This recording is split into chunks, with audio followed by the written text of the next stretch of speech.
All right, may I have your attention? We are here today for the doctoral dissertation defense of Dr. Evan Griffith.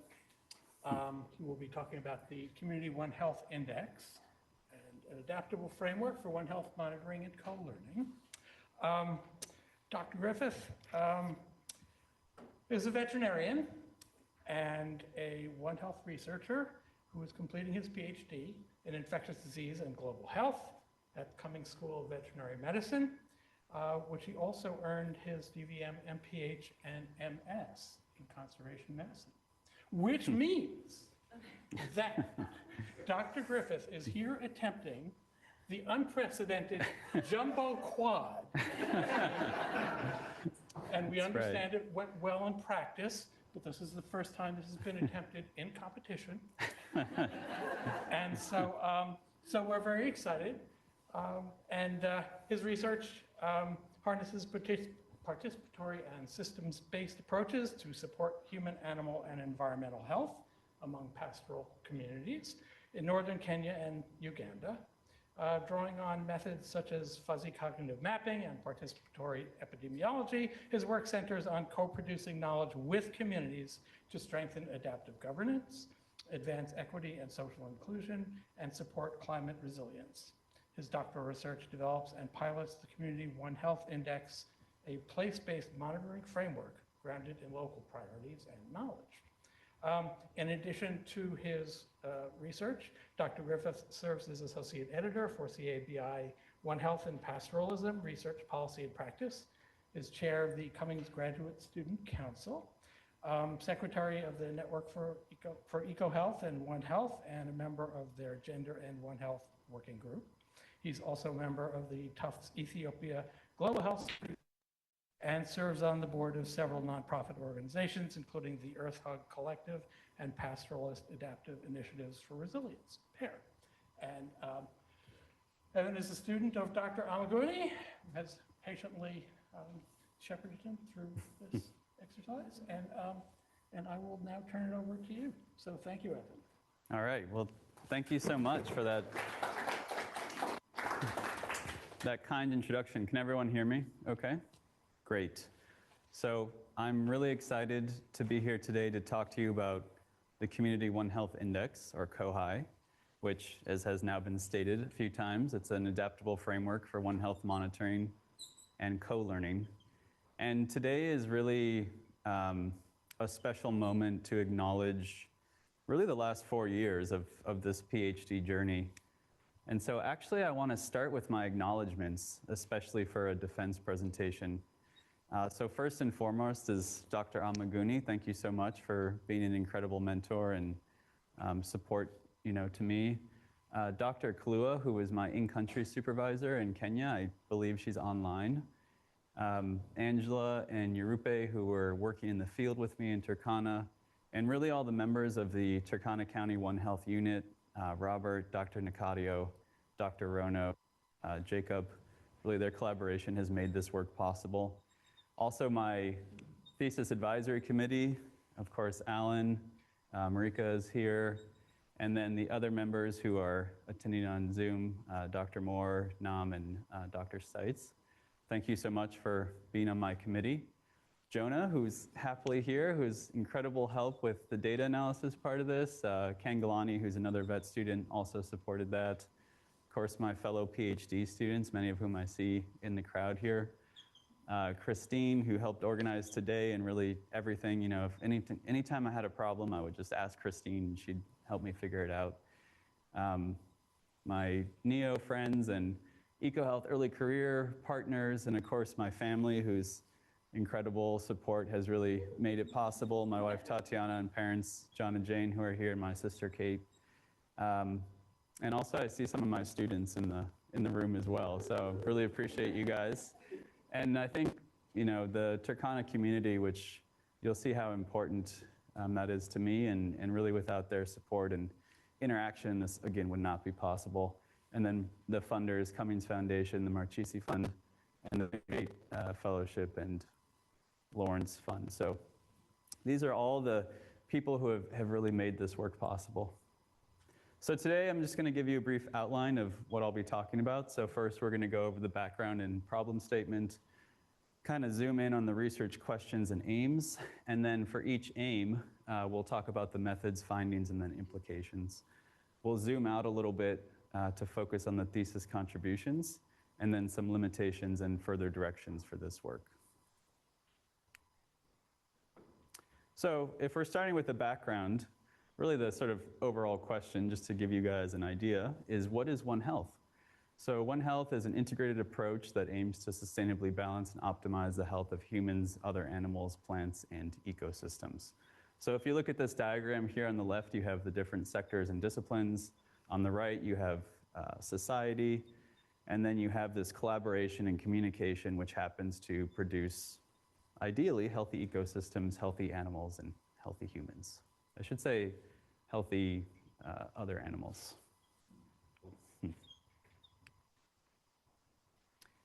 So when One Health initially started, all the way back in the early 2000s, as we know it today, it had very much of a zoonotic disease focus. High-path avian influenza, SARS, MERS.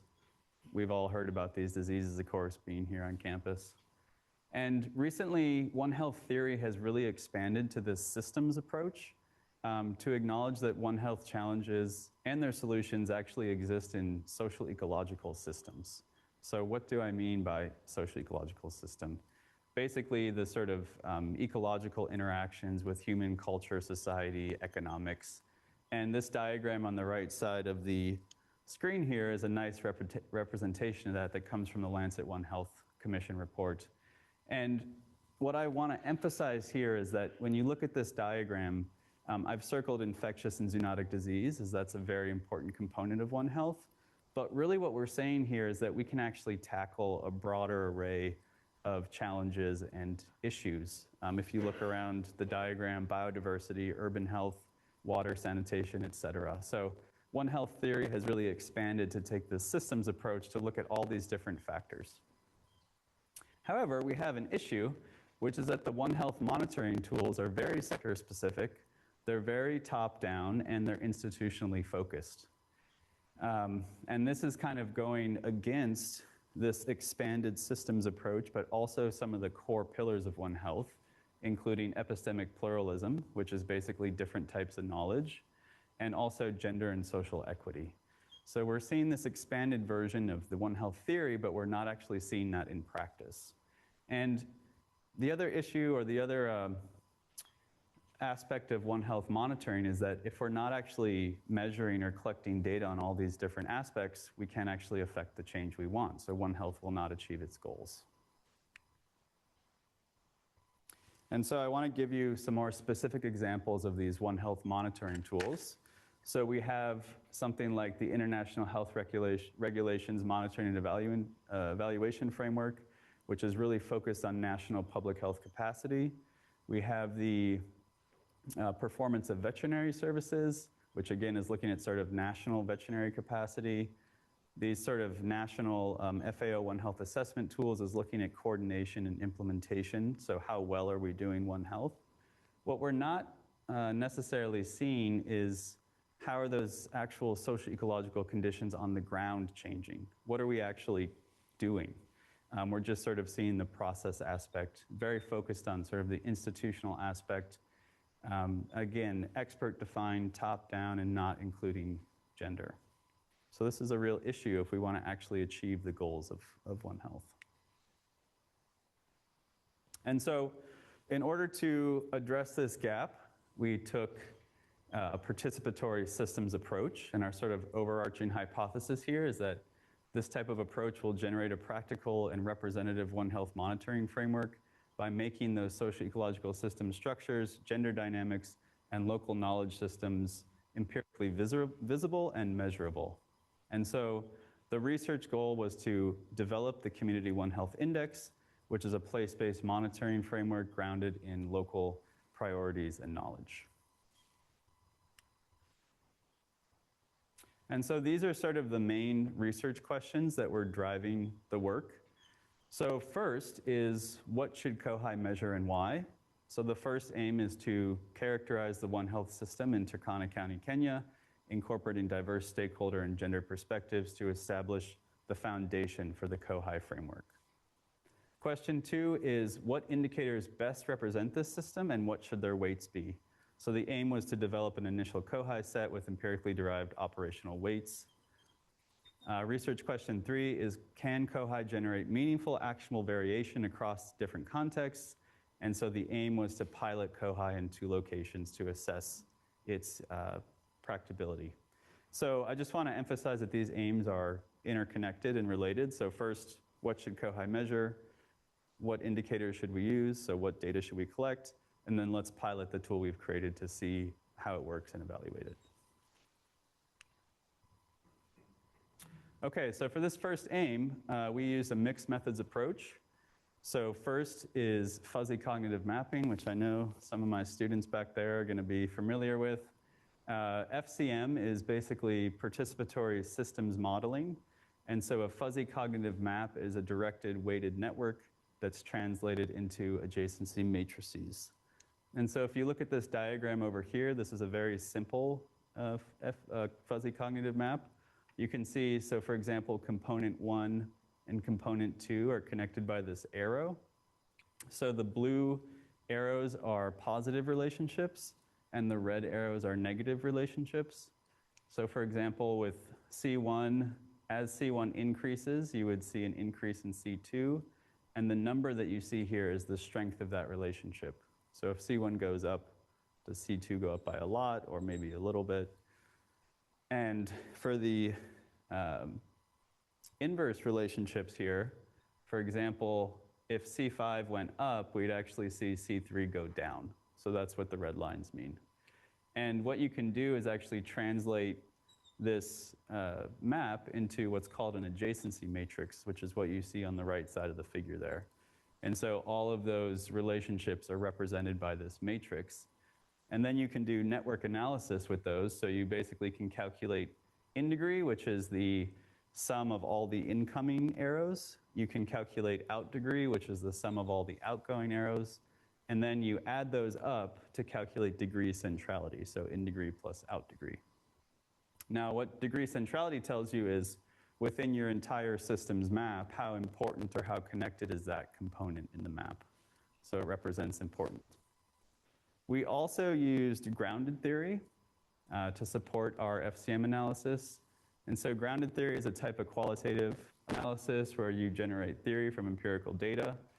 We analyzed our FCM transcripts using Straussian grounded theory, which is just one of the flavors of this approach. And the important thing to know about Straussian grounded theory is there is a coding paradigm where you look at conditions, action, interaction, and then consequences. So what we did is we took that coding paradigm and we adapted it for our study. So if you look over here, we have social ecological conditions, action, interactions, people, other animals in the environment, and then health and well-being related consequences. And so this is sort of a new adaptation of this established approach, which we're calling the One Health coding paradigm. And so then when you're doing FCM, you have to collect your data. In this case, that's make your map, basically. And so this is sort of our step-by-step process for the FCM part of the study. So first, you have the participants define the concepts and assign the weights. So that would basically be what is the value of those arrows in between the concepts. Once we did that, we basically did that on a big poster board. So we were doing that in a group setting. And then we translated that onto using Mental Modeler, which is an online software. So you can basically take what you've drawn and made in your group and put it online. We did that because then we basically cleaned up our data. So in some cases, people would name very similar concepts, slightly different things. So we wanted to make sure all the terminology was the same and make sure that we had recorded everything accurately. And then once we did that step in Mental Modeler, we exported the adjacency matrix. We aggregated the maps. So our individual maps, we aggregated by stakeholder group, by gender, and then the overall aggregation, which was sort of the overall One Health system map. And then we used a software called Gelfi to visualize our maps and did some network analysis, including standardized degree centrality, and then out degree, in degree ratio, which we use to characterize the system components into drivers, mediators, and outcomes. So this is the study site where all this work was conducted. So Turkana County is in the northwest part of Kenya. It has really highly variable rainfall and very limited rain, so 400 to 600 millimeters a year. And because of this high variability and dryland ecosystem, the majority of people in Turkana are pastoralists, who are nomadic and semi-nomadic peoples that basically move with their livestock to take advantage of these scarce and patchy natural resources.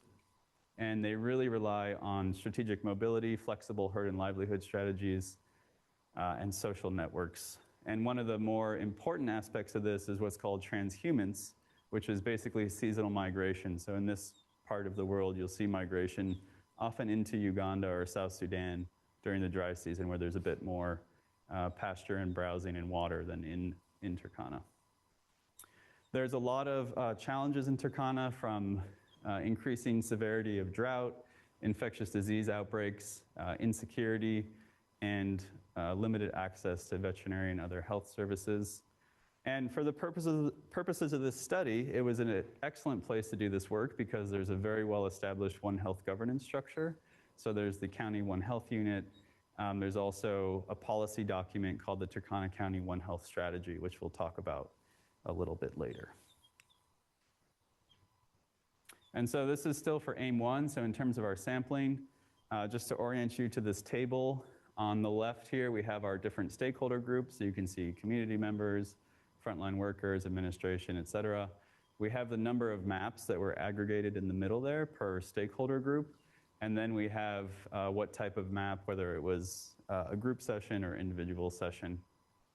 What I want to point out here is that for our gender analysis, there were 7 women and 8 men maps that we analyzed separately, but were combined for the community stakeholder group. And in terms of our sampling, this was purposive sampling, so we really targeted those One Health actors in the county. Our eligibility criteria were adults greater than 18 years old, and again, government or NGO representatives with One Health related experience, and community leaders and members. I think something that's really innovative about what we did here is that, unlike a lot of research and policy in One Health, we actually treated community members as One Health experts. Because who knows more about how people, other animals in the environment are related than a pastoralist who relies on those relationships and dynamics for their livelihood and just, survival and in the dryland ecosystem. So very innovative there. In terms of our sample size, we had 35 fuzzy cognitive maps overall, and as I mentioned, we had that gender disaggregated data. So this is a first finding from AIM 1, which is that we found that the stakeholder groups constructed distinct One Health system boundaries. And so if you look at this figure, this is something that's called the Jacquard Similarity Index. And so basically what it's showing is a comparison of conceptual overlap between stakeholder maps. So for example, if every component in the community map was the exact same as the health map, the Jacquard index would equal 1. If there were no components that overlapped, the index would equal 0. What you can see from this data, these are showing basically the same thing, but the most overlap right here was between the health and the NGO groups. And the environment was distinct from all the other stakeholder groups, and you can see this light area in the heat map, which shows that there was the least amount of overlap. And I think what's important to know here is that the environmental stakeholders were unique in how they conceptualized One Health. They emphasized the anthropomorphic and livestock-induced environmental degradation compared to other groups. And so I want to give you an example and show what I mean. So these are the group maps for the environmental group and the health group. I want to orient you as to what these maps mean. So you see the circles, those are basically the different concepts. The size of the circle is the centrality. And then we have the green and red positive and inverse arrows there. And then the width of that arrow is representative of the edge weight, or how strong the relationship is between the components. And so I just want to point out a few things here. In this environmental group map, you see a strong link between poverty, deforestation, and environmental degradation, which then has negative impacts on human and livestock health. We also see firewood here as something that, again, is contributing to degradation and reducing pasture resources. We also see a much bigger focus in the environmental group map of livestock population, which leads to competition between people and livestock for water sources, can also lead to, if there's more livestock, they may contaminate the water sources, so you see negative impacts on human health. Whereas if we look at the health map, which is on the right side of the screen, it's more of, I guess, what we think of as the traditional disease surveillance and kind of biomedical aspects. So you see over here, there's a strong relationship between human resources, which are those frontline workers, disease surveillance, which has a positive relationship with human health. We also see things like zoonotic disease, chemormor, which is a One Health integrated service delivery activity. And then the health group map was very focused on things like behavior change in terms of education. So this is to kind of just highlight some of the main differences between how these different stakeholder groups were conceptualizing the system. Another interesting finding from this part of the work was that we found that the biomedical stakeholders map a more interconnected system. And so what I mean by that is this table is looking at the structural characteristics of the group maps. And so at the top here we have a number of components, number of connections, but what I want you to focus on is this density number. So density is basically how connected or interconnected the map is, or compared to how sparse it is. So we see if we're looking at these values that the veterinarian health map was the most dense compared to all the other stakeholder groups. And so, what does that mean? You may also be wondering, is density just a relationship between how many maps were combined together? So what's the relationship between sample size and these other components? And we wondered that as well. So we used the Spearman's rank correlation to assess the relationship between sample size and these different structural aspects of our maps. And what we found is that there is a significant relationship between the number of components and the number of connections in sample size, but there is not with density. So density is remaining relatively stable across varying sample sizes. And an explanation for that is that in the FCM literature, it's recommended that you have 12 to 15 individual maps to reach concept saturation, as in when you add a new map, you don't necessarily add new concepts. And so what we found is we weren't able to do that with every different stakeholder group, which may explain this finding. But the density did not have that relationship. So you can actually use density to compare the group maps versus maybe some of these other metrics. And so the kind of so what takeaway of this is that the biomedical stakeholders had this higher density, so more interconnections between the components. And that may reflect maybe shared training or institutional mandates. They identified a more interconnected map compared to the other stakeholders. Another main finding of this is that indigenous knowledge systems shape health but remain invisible. And so it's really interesting. The community members actually described a pluralistic health system. So what do I mean by that? They actually integrate traditional and biomedical treatment pathways. So if you look at this quote here on the right side of the screen, it says we use traditional ways of treating ourselves using roots from identified trees, but we also acquire medication from nearby health facilities. And so this is sort of representative of indigenous knowledge. Another example would be wild fruits were a really important aspect as well, for especially during the dry season and drought as a source of nutrition.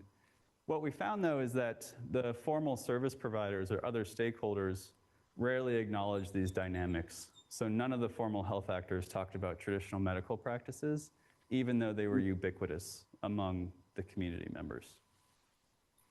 And so really the takeaway there is that these culturally embedded practices remain largely invisible among the formal One Health actors. So for aim 1 and the implications, it's really about these different knowledge systems and how it influences One Health governance.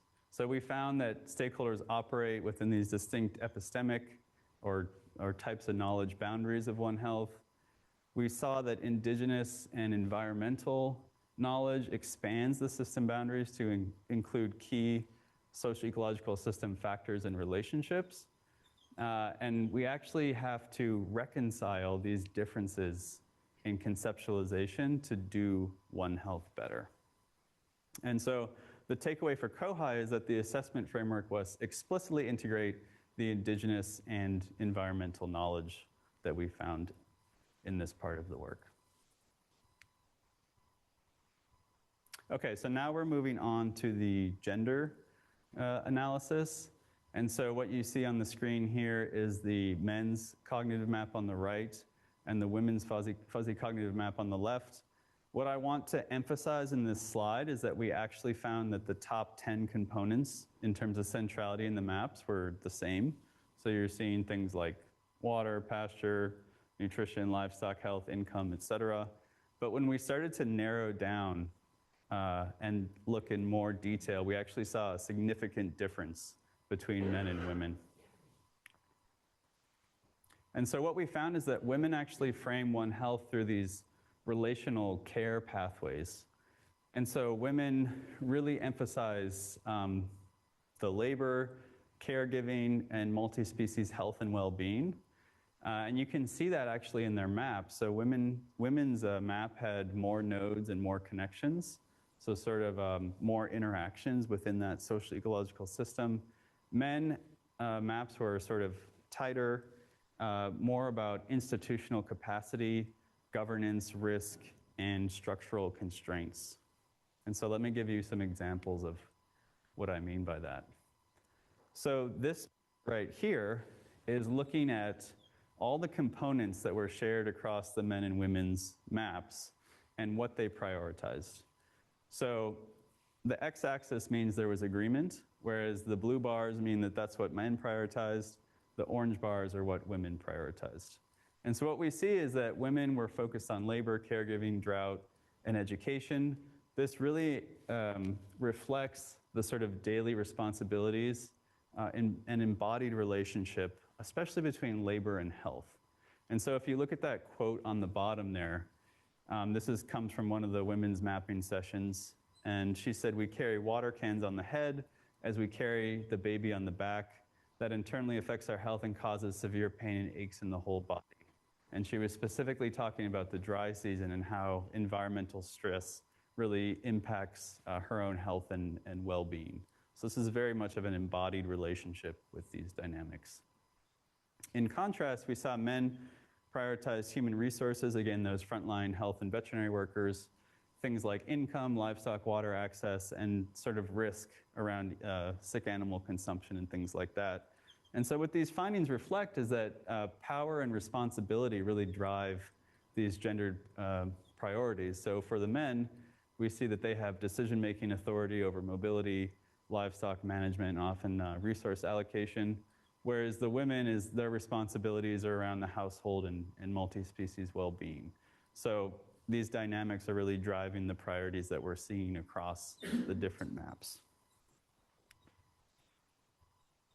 And so another really important finding is that institutional access shapes whose knowledge is considered legitimate in these systems. And so what we know is that gendered roles structure proximity to formal health and veterinary institutions. And there's a lot of research out here. You see that women may not have the same knowledge about infectious disease because the veterinarians aren't talking to them, because they're considered not sort of the livestock owner, so we're not going to talk to them, basically. And then with men, they often have closer alignment with the institutional actors. And this closer alignment actually reinforces the biomedical framings of risk. And we saw this in the men's map versus the women's. So for example, this quote comes from one male participant who said, when people take milk or meat from sick animals, they acquire diseases like brucellosis and anthrax.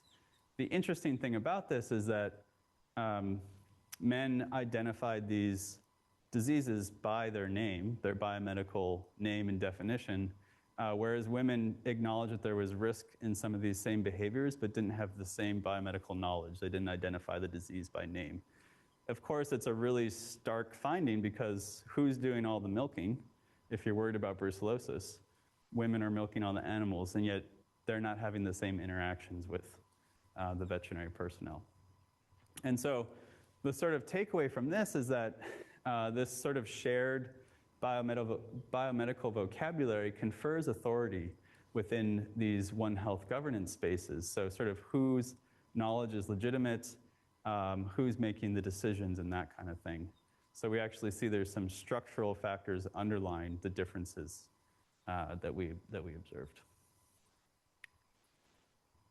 And so what we took away from this, and what I like to call this, is sort of reimagining One Health, and what we've called it is care-based One Health.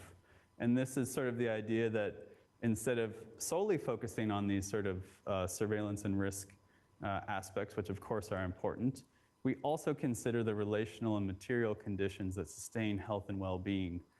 And so to give you an example, what do I mean by that? So maybe a One Health initiative is that we're really focused on donkey welfare and health, because we know that donkeys are the ambulance when your kid gets sick. You put them on the donkey's back and you take them to the hospital.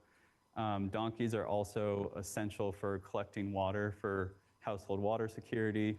These are all things that women emphasize, right? But if you ask a lot of formal actors in Turkana, donkeys aren't really that important in terms of livestock. It's the cattle and the other animals, right? So kind of reimagining what we can do with this One Health approach. Also, our finding that institutional structures are limiting women's influence in One Health decision making. So we need to actually increase the contact and that women are having with these formal actors. And so for COHI, the takeaway is that the assessment framework must embed gender equity by capturing the caregiving burdens and strengthen women's institutional legitimacy and decision-making power. Okay, so we've looked at our stakeholder maps, we've looked at our gender maps, and this part is where we actually integrated all 35 of those maps together to look at the overall system dynamics. So this is basically the holistic representation of One Health in Turkana. And so what you see here with the nodes is that we have outcomes, as in they're mostly receiving influence. We have mediators, as in they're giving and receiving influence. And then those drivers in the system are mostly giving influence or sort of driving the system. And so the kind of key outcomes you can see here are human health, livestock health, nutrition. Really key system mediators are things like insecurity, natural resource access, so water, pasture. And then drivers were primarily related to water scarcity. So we're thinking about drought, seasonality, so dry season, wet season, and then some structural aspects like water infrastructure, and also service delivery. So the community animal disease reporters, the CADRs, which are the frontline health worker, and then again, Kimormor, which is that One Health initiative. So that's kind of an overall representation of the system. I wanted to zoom in on one of these mediators just to kind of show you how this works in practice and what this represents. So if we think about insecurity or conflict, it really functions as a systems-wide disruptor. So what you can see from these relationships is that there's direct mortality effects. People and livestock are dying. This really influences resource access. So you can't access the pasture that your livestock need if there's enemies there. And so basically your livestock are going to be hungry, and then obviously that has really far-reaching effects across the system. We heard from the service providers that if there's insecurity in an area, of course you're not going to go there to provide services. So we really see how this has far-reaching effects. And one thing that I want to emphasize is that gender is sort of structured throughout this. And so, for example, if we're thinking about resource access, the men were often talking about where the livestock are going to graze and access water. The women were saying that we can't get those wild fruits that we really need during the dry season because we're afraid to leave our village or our kraal because of the risk from conflict. So gender is throughout this. It's not sort of just one of the factors. It is really a structural component. Another kind of interesting thing that emerged from this final aggregated map is that we had these positive self-loops. And so basically what that means is that based on our model over time, these will increase in the same direction. So if you have insecurity, insecurity will continue to increase. That would be in opposition of like a balancing loop, as in over time, if it was increasing, you would see it move the other direction. And so the sort of takeaway is that improvements or declines in these components can persist and shape future system trajectories. And I think for me, the takeaway for COHI is that we really need to be measuring these things because they have a very strong influence in the system.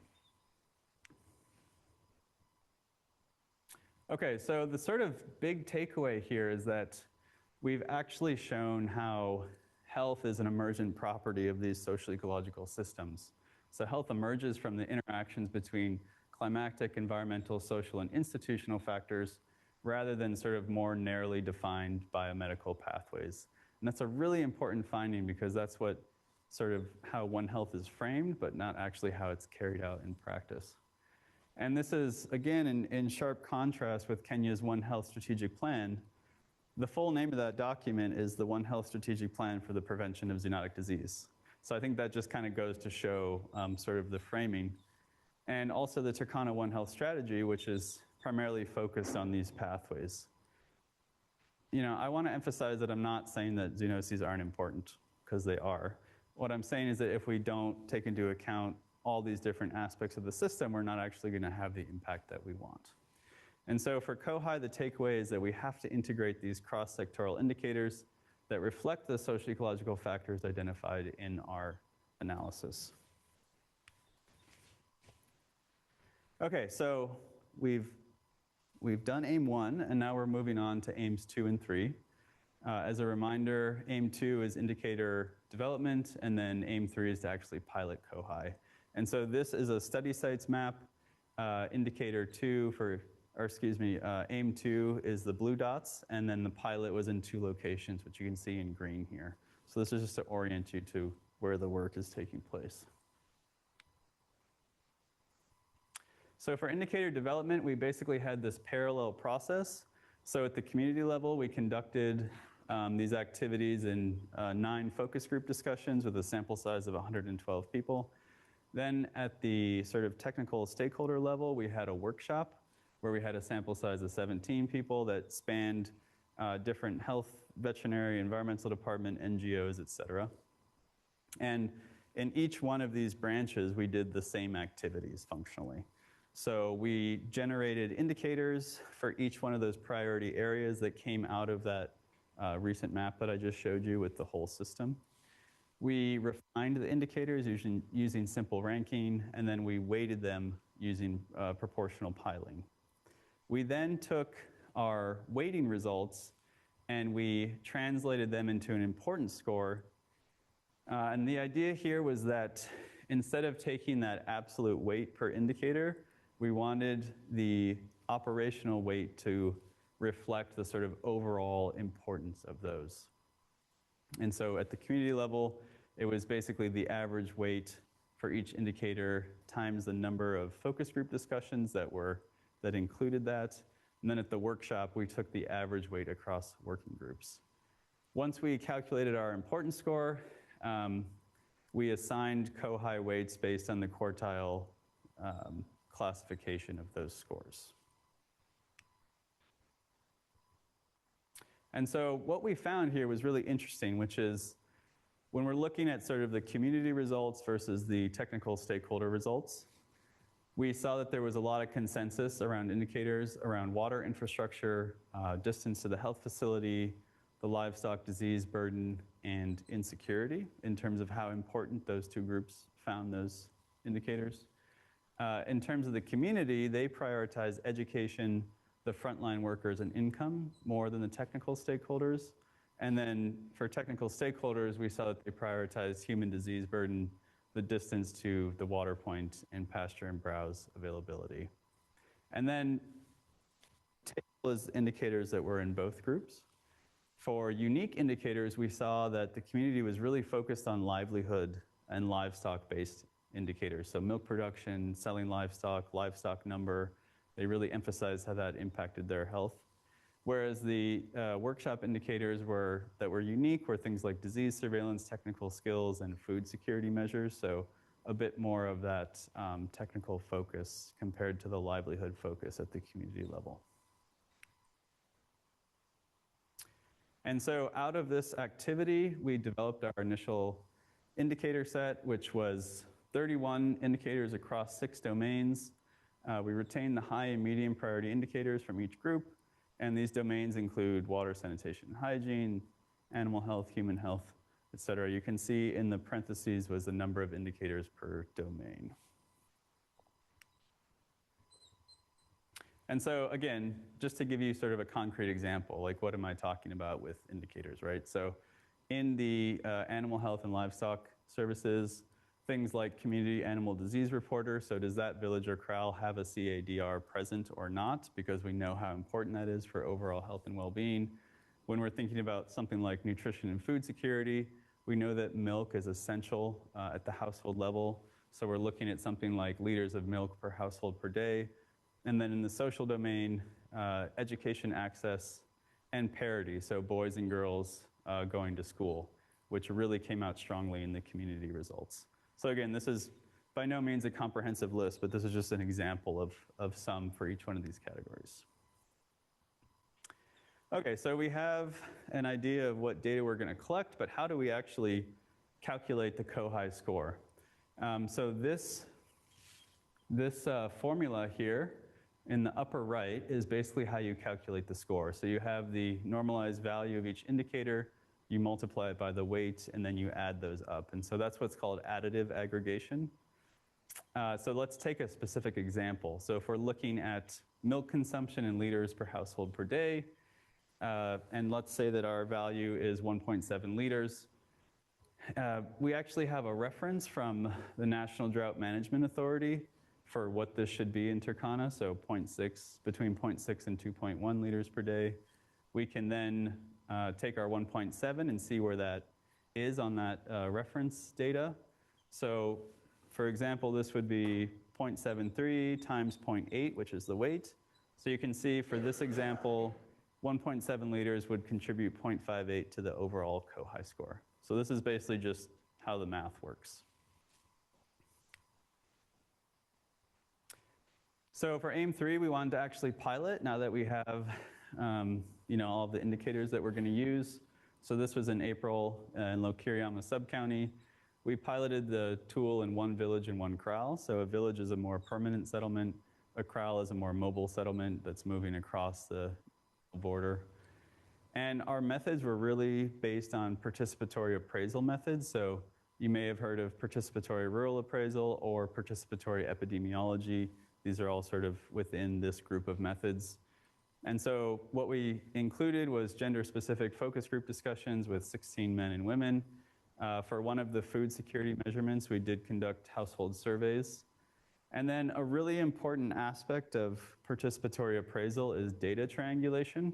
And so, for example, if we're collecting the maternal mortality rate from women in the village, we then go to the health facility and we talk to the nurse and see if the data that's collected there is aligning with what we found in our community data collection.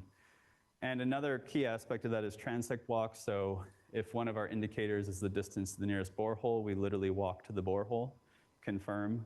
While we're walking there, maybe we're looking at rangeland conditions, maybe we're looking at livestock body conditions, maybe we're talking to people. So the data triangulation is really important, right, to make sure that we're collecting accurate data. So for the pilot, our total sample was 65 with 41 women and 24 men. So here's our results. Overall, the CRAL scored 47.6 out of 100, and the village score was 56.3. And so if you look at the right here, this is the domain-specific score. So to explain what this is, if we look at the social domain, this is basically the data we collected, aggregated together, compared to if every indicator was 1, as in the highest possible value. So you can see, for example, the biggest difference here was actually in that social domain, and that was primarily around school enrollment. And so what we saw was that in the village, there was a lot more boys and girls going to school versus in the CRAL. So what we found in the pilot is that we actually could identify meaningful variation across communities, which demonstrated the practical relevance of this tool. And so what I mean by that is if you had used COHI to do a baseline assessment, you see that there's this really big difference between school enrollment in these two locations. Now you can actually do a targeted intervention to improve educational outcomes in the CRAL. Maybe you want to do a mobile teaching initiative or something, and then we can come back and collect this data again and see what actual positive changes we've implemented. So that's really the whole point of COHI. And so the takeaway here is that it provides a structured tool for county governments, NGOs, and community to support this sort of coordinated planning, resource allocation, and decision making. And so what I want to emphasize here is that COHI is not meant to be used as this sort of one-off assessment. It's really meant to be this cycle. And what I want to show here again is that the steps of this cycle are basically the specific aims that we just went over. So first we have systems understanding, what is in the system. Then we move to indicator development, COHI application, which is collecting the data, and then obviously continue data collection over time to help you adapt to conditions on the ground. And so what the COHI cycle is a participatory monitoring and learning framework that's adaptable to actually any social ecological system using the steps that we've outlined here. And that's really an exciting development and advancement in One Health monitoring because obviously we used a pastoralist setting and we did this in Turkana County, but you could take this tool and use it in Worcester or Nairobi or a fishing marine ecosystem. The idea here is that it's very adaptable across these different settings. And it's really an innovative approach because the sort of goal or the understanding of health and well-being is grounded in these local knowledge and priorities, rather than the existing tools which are really focused on institutional processes. So it's basically a paradigm switch. We're focusing in a new and exciting direction. And of course, the other important aspect is how these gendered pathways and priorities are included into the monitoring design. So to take a step back, overall, this thesis empirically grounds a social ecological systems-based understanding of One Health. The most important aspect of this for me is that this is a bottom-up participatory approach as opposed to a top-down approach. We showed that indigenous and gendered knowledge is foundational to defining system boundaries, processes, and causal pathways. If you don't include indigenous knowledge and gendered knowledge, you're actually harming your scientific validity of what you're doing because you're not taking into account those critical relationships that exist. We have advanced transdisciplinary One Health research by pairing fuzzy cognitive mapping with grounded theory, and that is actually facilitating epistemic pluralism, which is the combination of different types of knowledge. So that's a really key advancement. And of course, we've created a new One Health monitoring framework that can be adapted across different ecosystems and contexts. And so finally, limitations and future directions. One really interesting challenge of this work was sort of if the community members disagree with the technical stakeholders, how do you actually reconcile those differences when you're thinking about weighting or what's important? Our approach was to retain the community priority if there was a difference. Ostensibly, COHI is a community-based monitoring system, And also we know from a lot of research in sustainability sciences to keep the community validity to the tool that you're using. It's also an interesting challenge to sort of simplify the system complexity we saw in FCM into somewhat unidirectional monitors or indicators, trying to translate those SES processes. And in terms of thinking about the scalability of COHI, that initial step can be time and sort of resource intensive, sort of mapping the system, all the different mapping activities. However, we did see with the pilot that you can collect COHI in 2 to 3 days per site, which is very feasible for many organizations and governments. And an interesting question that we have is actually, if we develop a COHI monitoring framework in enough places where there start to be an emergence of indicators that are shared across different systems. So maybe you can actually simplify the complexity of the framework a little bit, but still obviously be collecting really important data. So the next phase of this work is to develop the field manual. So say you're an NGO and you want to use COHI. What data do you collect? How do you calculate the index values? How do you share the data, et cetera? So that's all in the manual. We have plans to validate the framework across Turkana, Marsabit, and Afar in Ethiopia, and potentially recently another opportunity in Tanzania that we just learned about.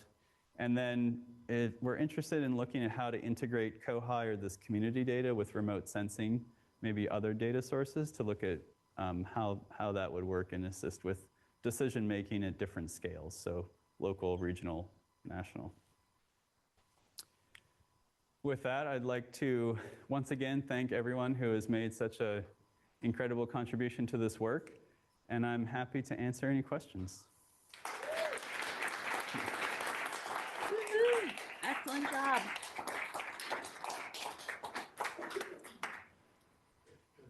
All right.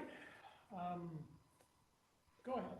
Great talk and great project. Amazing. Thank you so much.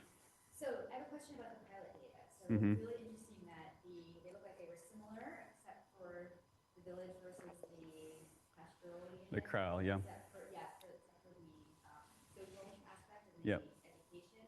I was just wondering if you were to compare those two populations of individuals from those two groups by using some sort of standard metric for health or their health of their livestock or health of the people. Like, are they really otherwise similar from different aspects of One Health? Yeah. And is that just to try to understand if, what the variation might be using these different metrics and how important this might be. Yeah, so I think a really interesting and something that I think about a lot is we're classifying a village and a kraal as sort of these separate entities. But at the moment in time when we collected data, they were located about 20 kilometers apart. So I think the biggest difference is that the village has more of a built infrastructure. So there's like a health facility associated with it. The other important aspect of this is that during the dry season, the village is here, but a portion of the adults in the village are somewhere else with the livestock. Sometimes you hear about cattle camps. And so I think sort of in relation to your question is that when we're doing this local assessment in this location, we may not actually be capturing all of the associated people and animals and things in those two locations. My impression from doing the pilot, being on the ground, doing all the interviews, is that the populations overall were relatively similar in the outcomes that we were seeing. Yeah. Yeah, Jonah. I was actually going to ask something similar about,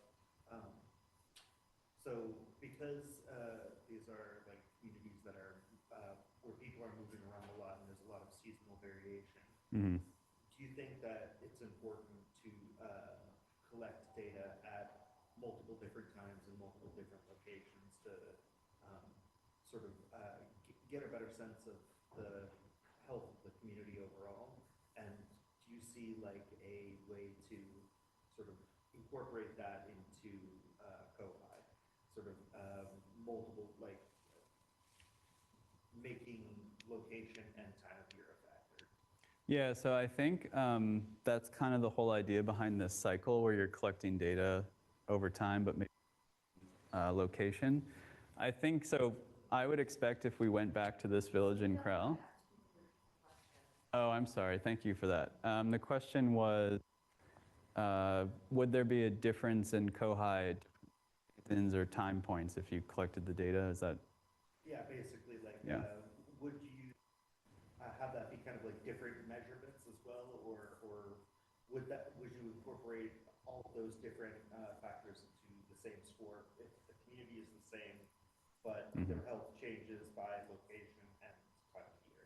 Yeah, so I think it would actually be a really interesting finding to, again, go back to that same CROW. And, you know, the COHI score was, what, 7.6 out of 100? It was the dry season when we were collecting this data. And to give you an example, I remember very clearly when we asked the question about the milk consumption per household per day, a woman held up a plastic bottle cap and said, this is how much milk we're getting per day. In the wet season, when there's more rainfall, more pasture, more browsing resources, I know that value would change. And so we'd actually see that change reflected in the overall COHI score, right? So you could compare the results you were getting over temporal and spatial variation. And I think that would be really interesting because, again, it would kind of highlight where the resources are needed and when based on the results that you're getting. Yes. Do you think your mother, your father, your wife had the biggest impact on you? Where do they sit on it? Yeah. Actually, along those lines, do the people in the village versus crowd switch? I mean, are they sometimes in a village and then sometimes? That's a really interesting question. So the question is, do the people in the village and the corral switch? And I think my experience working in Turkana is that there's a lot of movement at the family level, but also at the population level.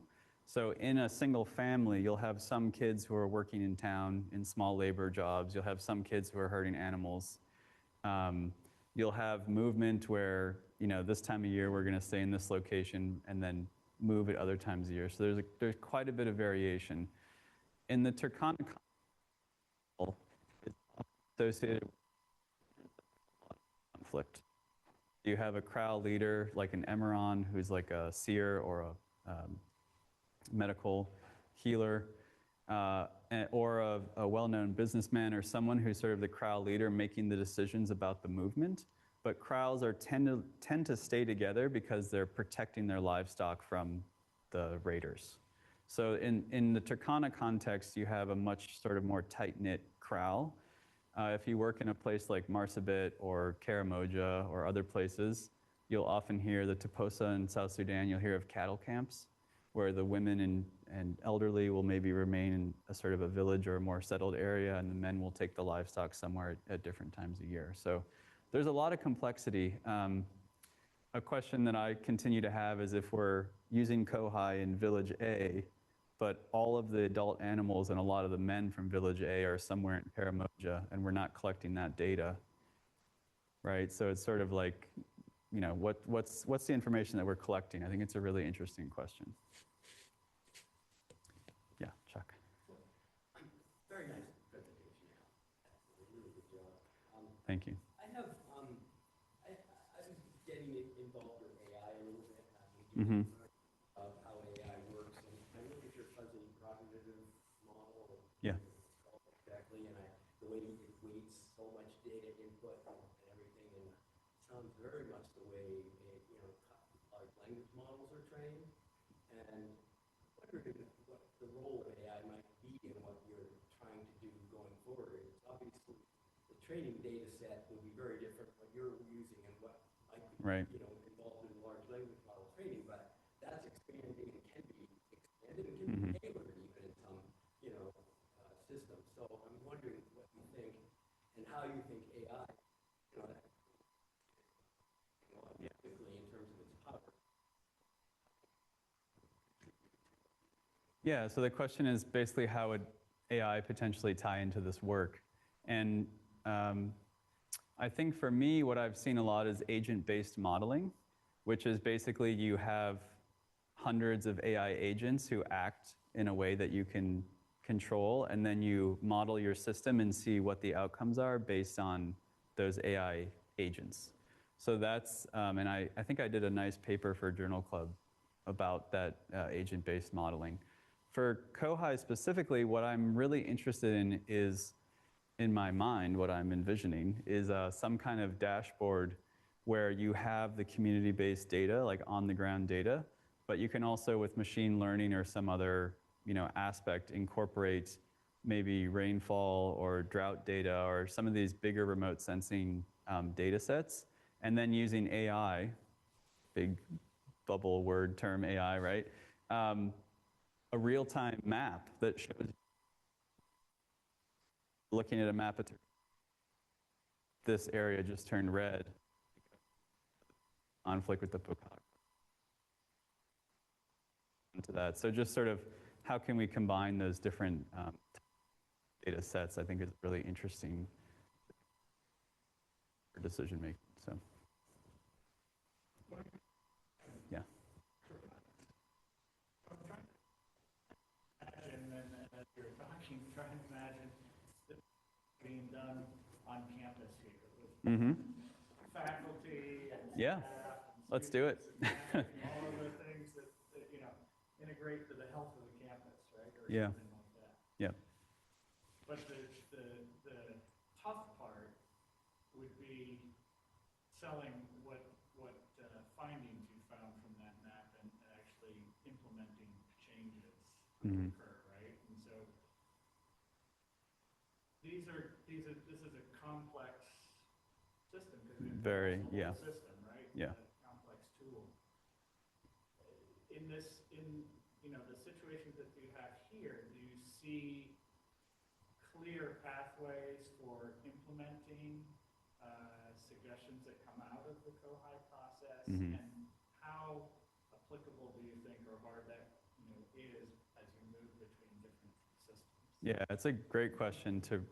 I'll repeat it. Yeah, so basically, could you envision doing this study on campus, and how hard would it be to translate your findings? Basically, I think working in Turkana, obviously very different environment. There's a really long history of humanitarian aid. To give you a concrete example of how COHI could work in that setting, I'm part of PAIR, which is that NGO. I'm on the board. And our hope is actually to use COHI as a baseline assessment tool to drive what PAIR is trying to do. So basically identify what's going on, where are the gaps, what do we need to improve, and using that to actually drive some of the humanitarian action, or development, or whatever you want to call it, right? Which is often like the funder in DC says, we should do this. And so then you go to the community and they say, well, we don't want that because we actually need this. So this is, and this actually comes from that realm of participatory assessment, which is Robert Chambers, and there's a huge literature about this, right? About actually going to the ground and developing these solutions together instead of just someone from Mount High coming down and saying, oh, yeah, this is what we're gonna do. It's an interesting question on campus. I love that idea. Helen and we actually just had a conversation with someone from ILRI, Alex, and he was saying that when they're thinking about these modeling workshops and things, they try to give people a target of what do you want this system or ecosystem to look like in 10 years? And so what are all the components that are important? If we want to improve the well-being of tough students and faculty, what actually needs to be involved? And we could do that, right? We could make that cognitive map and identify those factors. So, but I think, the other point of emphasis for me is that unlike what you think of as a traditional surveillance system where you're collecting health data from a health facility, which is very important, right? We need to know the burden of disease and everything. Collecting COHI data itself is a way for decision makers and other people to actually interact with the community. You can't collect COHI data except by going to the kraal or going to the village. And even that interaction is actually building something that if you're just taking data from somewhere, you wouldn't be getting. So to me, the process of this type of, again, participatory assessment is actually a really important aspect of what we're trying to do. Helen? I just wanted to add that we see a lot of interest from NGOs on the ground who are doing work related to this, because they've been using this top-down system to be able to collect data, but now this is an opportunity for them to actually use COHI as a tool. So we've had quite a bit of interest. People saying, hey, can we be able to test this here and there? And so that's why we want to go into the validation stage. Okay, well, thank you, Evan.